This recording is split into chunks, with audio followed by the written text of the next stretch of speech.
السلام علیکم ناظرین، کیا آپ جانتے ہیں کہ دنیا کا سب سے مہنگا طیارہ ریڈار پر ایک پرندے جتنا نظر آتا ہے؟ 38 سال گزر گئے لیکن ہم آج بھی صرف بددعاؤں سے اسے گرانے کا خواب دیکھ رہے ہیں۔ 1988 میں بننے والا B-2 اسٹل صرف ایک جہاز نہیں، ایک سائنسی معجزہ ہے۔ اس کی ایک پرواز کی قیمت کروڑوں میں ہے کیونکہ اس کے پیچھے دہائیوں کی تحقیق ہے۔ اس کا ڈیزائن فلائنگ ونگ کہلاتا ہے۔ اس میں کوئی دم نہیں ہوتی جسے ٹیل کہتے ہیں۔ اس کی وجہ یہ ہے کہ یہ ریڈار کی لہریں جب اس سے ٹکراتی ہیں تو وہ واپس ریڈار کی طرف جانے کے بجائے مختلف سمتوں میں بکھر جاتی ہیں۔ اس کی سطح پر ایک خاص قسم کا مٹیریل ہوتا ہے جس کو ریڈار ابزوربنٹ مٹیریل کہتے ہیں، جو ریڈار کی لہروں کو اپنے اندر جذب کر لیتا ہے۔ یہ دنیا کا مہنگا ترین طیارہ ہے۔ 1990 کی دہائی میں ایک B-2 طیارے کی قیمت تقریباً $2.1 بلین کے برابر تھی۔ آج اگر اس کا حساب لگایا جائے تو یہ رقم کئی چھوٹے ممالک کے پورے دفاعی بجٹ سے بھی زیادہ بنتی ہے۔ اس لیے امریکہ نے صرف 21 ایسے طیارے بنائے۔ یہ طیارہ بغیر ایندھن بھروائے مگر بغیر فیولنگ کے 6000 ناٹیکل میل یعنی یہ تقریباً بنتا ہے 11000 کلومیٹر تک اڑ سکتا ہے، اور اگر فضا میں ہی ایندھن بھر لیا جائے تو یہ دنیا کے کسی بھی کونے میں جا کر حملہ کر کے واپس اپنی بیس پہ آ سکتا ہے۔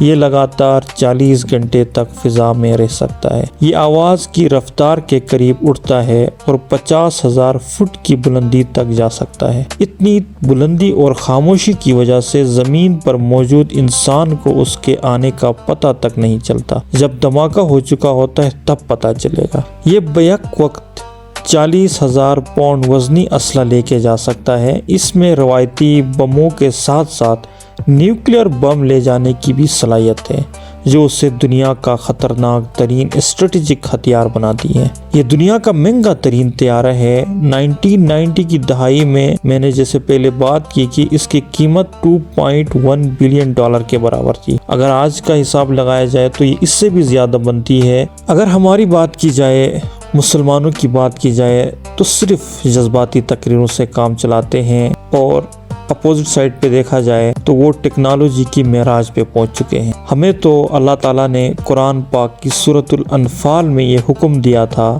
کہ جہاں تک ہو سکے قوت تیار رکھو۔ اگر ہماری تاریخ کی بات کی جائے، سلطان محمد فاتح جس نے قسطنطنیہ کو فتح کیا اور اس کو اسلامبول میں تبدیل کر دیا، اور موجودہ جو استنبول ہے اس کو جب فتح کیا تو اس کی جو ناقابل تسخیر دیواریں تھی اس کو صرف تقریروں سے فتح نہیں کیا بلکہ اس وقت کی دنیا کی سب سے بڑی شاہی توپ ایجاد کر کے گرائی تھی۔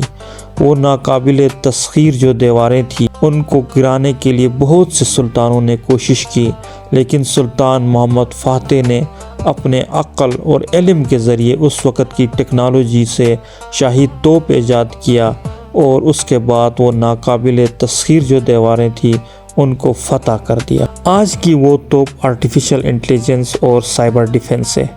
افسوس ہم نے بلند عمارتوں کے مقابلے میں ایک دوسرے کو مات دے دی، لیکن بلند خیالات اور ایجادات میں بالکل پیچھے رہ گئے۔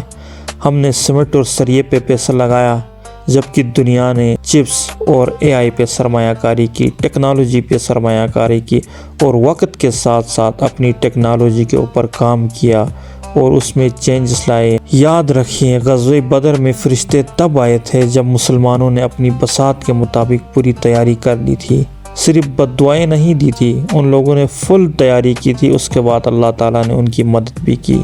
صرف بد دعائیں دینے سے دنیا میں نقشے نہیں بدلتے، نقشے تب بدلتے ہیں جب وقت کے ساتھ چلا جائے، ٹیکنالوجی کے اوپر کام کیا جائے، تب جا کے مسلمان ایک مقام پر پہنچ سکتے ہیں۔ وہ زمانے میں معزز تھے مسلمان ہو کر، اور تم خوار ہوئے تاریک قرآن ہو۔ وسلام، اسلام زندہ باد، پاکستان پائند۔